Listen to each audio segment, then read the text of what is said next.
Dia cakap, engkau pasal pakai macam ni? Kan? Kau turun 10.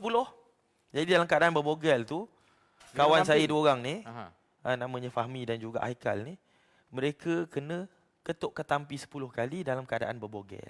Kan? Kita pun tak pernah bogel lah depan orang lain. Kan? Kita bukan satu pesalah apa seksual ke apa kan, nak bogel. Jadi dekat situlah kita kecewa lah kan. Dia terpalit pada pihak polis yang baik lah kalau dah sampai tahap macam ni. Tapi kita akan teruskan lah. Kita akan mula buat pelaporan polis. Bila kita ditahan, saya nak jelaskan lah bahagian lock up tadi. Selepas daripada saya dibawa ke tempat tapak bekho, disimpan, 2 orang sahabat saya telah masuk awal. Salah seorang daripada mereka ni, dia masuk 3 kali, tiga keadaan yang berbeza lah. 2 orang pertama ni masuk awal. Jadi 2 orang yang masuk awal ni, mereka ada 1 orang ni yang mana bila dalam bilik untuk bersalin ataupun buat salinan pakaian, semua dikehendaki untuk berbogel lah. Macam apa, semua orang tahulah satu orang tahanan lock up. Tapi kita dekat Dan Wangi tak ada macam tu. Dia ada bilik. Kita ada bilik. Sebab apa? Sebab dia tahu kita manusia, dia layan kita seperti manusia. Dekat sini pasal apa? Dia rasa macam kita binatang. Sebab apa? Adakah disebabkan entah telah sentuh tuan dia? Tak, kita bila mereka buat macam ni, kita timbul semua persoalan-persoalan begini. Betul. Ini persoalan yang timbul di kalangan rakyat. Apa yang teruk sangat sebab mereka melalui apa yang Tamim cerita, mungkin Tamim juga boleh cerita. Yang sebab mereka siap panggil, oh ini Tamim yang pergi apa? Dia sebut kan? Maksudnya dia tahu. Dia tahu. Polis-polis lock up semuanya tahu bahawa kami berempat ni adalah orang yang mana membantu pemilik tanah untuk buat pengosongan tanah. Tapi mungkin mereka kurang membaca, mereka tak tahu undang-undang tanah. Jadi mungkin dalam hati ni penceroboh, ini apa, pencetus 3R ni. Satu orang yang mana kita kena layan macam penjenayah. Jadi 1 orang kawan saya ni dia pakai underwear masa nak pakai sarung seluar lock up. Jadi 1 orang polis ni, nama dia Aiman ataupun Syafizan, saya lupa. Dia cakap, engkau pasal pakai macam ni? Kan? Kau turun 10. Jadi dalam keadaan berbogel tu, kawan saya 2 orang ni, namanya Fahmi dan juga Haikal ni, mereka kena ketuk ketampi 10 kali dalam keadaan berbogel. Allahu Akbar. Jadi ini yang saya beritahu. Di hadapan entah? Tak, masa tu saya tak ada lagi. Kita masuk 3 kali. Dan 1 orang kawan saya di lagi, hadapan Azad. polis? Di hadapan polis. Ketuk ketampi? Betul. 10 Dan kali? dua-dua tu nampak lah. Dalam keadaan berbogel? Dalam keadaan berbogel. Allah. Jadi, saya masuk kemudian lah. Yang ini kita perlu tanya Latifah Koyah, Ustaz. Adakah ini perbuatan yang Islamik? Sebab Latifah Koyah kan duk cerita banyak pasal Islamik tu. Kita pun nak tahu juga adakah perbuatan ini Islamik sebab mereka senyap bila datang kepada perkara-perkara begini. Betul. Dan satu lagi, pesalah selalunya yang apa dikehendaki ketuk ketampi ni, pesalah-pesalah dadah. Polis takut mungkin simpan perkara-perkara apa benda-benda ni dalam dubur dan sebagainya kan. Jadi tak ada keperluan pun untuk suruh ketuk ketampi. Macam saya masuk pula, macam biasa saya kena bogel depan anggota polis. Pada masa tu ada 2 orang tahanan bersama saya. Saya dengan seorang tahanan lain. Saya bogel depan dia dan saya pakai terus bajulah. Dalam keadaan tu saya ikut arahan dan saya tak kena ketuk ketampi. Tapi bila kami disimpan dalam satu sel yang mana dipenuhi dengan 26 orang. Sangat-sangat padat. Saiz sel? Saiz sel saya lupa lah. Saya ni tak pandai sangat dari segi ukuran ni. Tapi Lebih nak kurang kata lah, dari segi satu kemah kenduri tu 20 kali 20? lebih kurang. Lebih kurang? 20. Dan kami itu macam kurang lagi lah. Saya rasa kurang lagi. Kurang lagi, lebih kecil. Besar 20 besar. Rasanya 10 ke 10 lah lebih kurang. 10. Jadi kawasan tu 10, 20 bayangkan, kita boleh bayangkan dalam satu ruang ni. Ya. Kita tidur ni, saya tidur ni. Sebelah saya ni macam ni je. Maksudnya saya letak tangan tu dah boleh pegang kawan sebelah. Maksudnya rapat kami tidur ni. Dan kami orang yang terakhir, 4 orang yang terakhir masuk ke sel tersebut. Kami dapat kat ruang yang berhadapan dengan tandas. Kalau dekat Dan Wangi, tandas yang kita ada, dia tutup. Walaupun tutup tu tak sepenuhnya, tak ada pintu lah. Paling kurang dia ada penghadang yang mana kita tak nampak lah. Apabila mencangkung ataupun apa, kita tak nampak lah. Dia tengah buat aktiviti apa kan. Tapi untuk dekat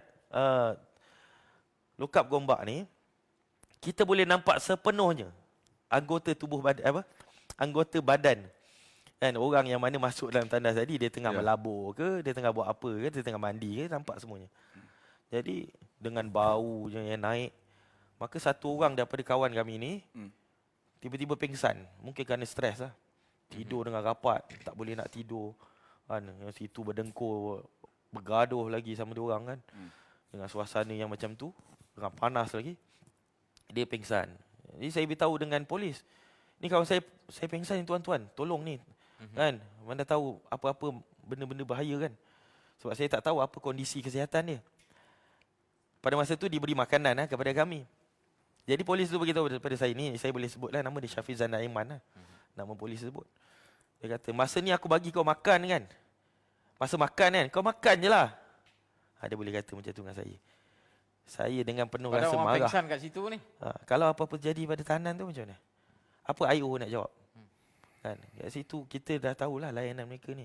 Kenapa perlu buat macam tu? Tak perlu, tak ada dalam SOP pun bersikap kasar. Walaupun tahanan lain yang dadah-dadah pun. Kalau ada perkara-perkara emergency, kita kena tangani dengan baik. Depa ni satu benda, depa yang masuk lock up ini, depa belum lagi didapati bersalah. Apabila satu orang is not proven guilty, you tak boleh treat diorang macam mereka itu adalah penjenayah. Mereka cuma ditahan supaya disiasat. Apabila mereka ditahan, itu bukan bukti daripada bersalah tau. Tetapi layanan yang diberi macam dah salah. Macam dah salah. Saya boleh sebut satu orang, nama dia Ashlam, ketua lock up ni lah. Kawan saya ni pakai kopiah, macam saya pakai kopiah lah. Tapi masa saya masuk tu, saya dah buka kopiah lah. Jadi, nak kata dia, kita sentuh 3R, betul? Dah kata kita bersalah lah dari segi isu 3R. Tapi dia punya 3R, dia beritahu apa? Engkau pakai kopiah buat apa? Ini bukan rumah ibadat tau. Asal kau pakai kopiah? Kau pecat sekarang. Kau buka. Oh, serius Serius. Ini nama dia Ashlam. Saya tak tahu kenapa nama dia Ashlam. Baru kita tahu rupanya lock up Ustaz adalah kawasan haram untuk berkopiah. Berkopiah. Kita tahu lepas pada kita tukar baju lock up tu memang kita kena buka kopiah. Tapi kata-kata dia tu tak boleh kekata dengan baik. Setiap tempat ada pakaian SOP masing-masing. Yang tu kita boleh hormati. Tapi perkataan seperti perkataan tu, macam mana dia boleh sebut dan sebagainya. Itu terang 3R. Kalau saya boleh dakwa tu kami akan buat laporan polis kepada 3 penama ni. Pada mulanya sebenarnya macam ni lah. Saya ni orang yang mana saya tak nak fikir benda-benda macam ni. Saya suka menyelesaikan masalah. Saya fikir saya perlu move on, saya perlu move forward. Tapi apabila saya balik ke rumah dengan saya batuk-batuk macam ni, tak sihat. Saya berbual dengan kawan kata, kau tak boleh diamkan benda ni. Kau kena beritahu. Kalau kau tak beritahu, kau sebagai satu orang yang ada suara, kau tak beritahu apa akan jadi pada orang yang tak ada suara. Jadi sebab itulah saya tulis posting tu dan dapat share sebanyak 20,000 share kan. Saya pun sebenarnya tak anggap tak jangka lah dapat 20,000 share tu. Dan sampai sekarang polis Gombak tak dapat nak jawab lah saya punya dakwaan. Kalau mereka buka mereka siasat. Ada CCTV dia boleh tengok. Tak ada masalah. Kita pun harap dia keluarkan CCTV tu. Kalau saya salah dia boleh betulkan. Dan perkataan binatang tu bagi saya bukanlah kita nak kata binatang tu banyak. Kan kadang-kadang ada binatang yang kita sayang, ada binatang yang kita tak sayang. Tapi macam mana treatment dia tu bagi saya memang kasar. Tak sepatutnya dia buat macam tu. Dan kita beritahu, kawan saya beritahu, kita bukan bersalah lagi pun. Tolonglah cakap baik-baik kan. Kan kita pun cakap baik-baik, tuan, tunduk. Saya tunduk. Saya orangnya tak nak gaduh dengan polis kawasan dia pula. Mana kita nak gaduh, kena bantai lah kan. Jadi kita cakap baik-baik, awak jawablah baik-baik kan. Dekat situlah.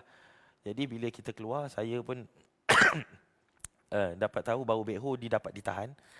Dan kita dengar bahawa bila dia dah jadi bahan kes, mungkin ditahan setahun 2 lah. Dan saya redha lah dengan perkara tersebut. Tapi macam kita kata, kita bagi kerjasama sepenuhnya kepada pihak polis. Apa balasan pihak polis kepada kita? Sepatutnya mereka ni ambil gunakan semua report-report yang ada daripada gerakan silat dan sebagainya kepada penceroboh. Berapa ratus lah? Dah beratus dah. Sepatutnya dia tangkap. Paling kurang pun ambil keterangan. Penceroboh tersebut ambil keterangan dulu. Tapi sampai sekarang kita tak dengar apa-apa kenyataan daripada IPD Gombak. Kan? Jadi kita hari ini sangat-sangat kecewa lah. Saya ni sebenarnya tak nak bergaduh dengan pihak polis. Sebab kemudian hari pun kita akan berkawan dengan pihak polis. Bukan semua polis macam tu. Bukan semua polis macam tu. Macam kita kat Dan Wangi. Kena clear. Dan Wangi very professional, very good. Kita boleh salin baju dekat satu kawasan, bukan bilik ni tak tertutup Yes. lah, tapi pihak polis tak nampak, tahanan lain tak Betul. nampak. Kita ada aurat kita. Betul. Ya. Kan? Ke polis tak tahu dari segi aurat. Kita negara Islam, kita ada Nama dia apa? Aslam. Aslam. Nama dia pun kita tahu dia agama apalah. Jadi kita malu kan. Kita pun tak pernah bogel lah depan orang lain. Kan? Kita bukan satu pesalah apa seksual ke apa kan nak bogel. Jadi dekat situlah kita kecewa lah kan. Dia terpalit pada pihak polis yang baik lah. Kalau dah sampai tahap macam ni. Tapi kita akan teruskan lah. Kita akan mula buat pelaporan polis supaya benda ni tak akan jadi lagi kepada pesalah yang lain, insya-Allah. Okey.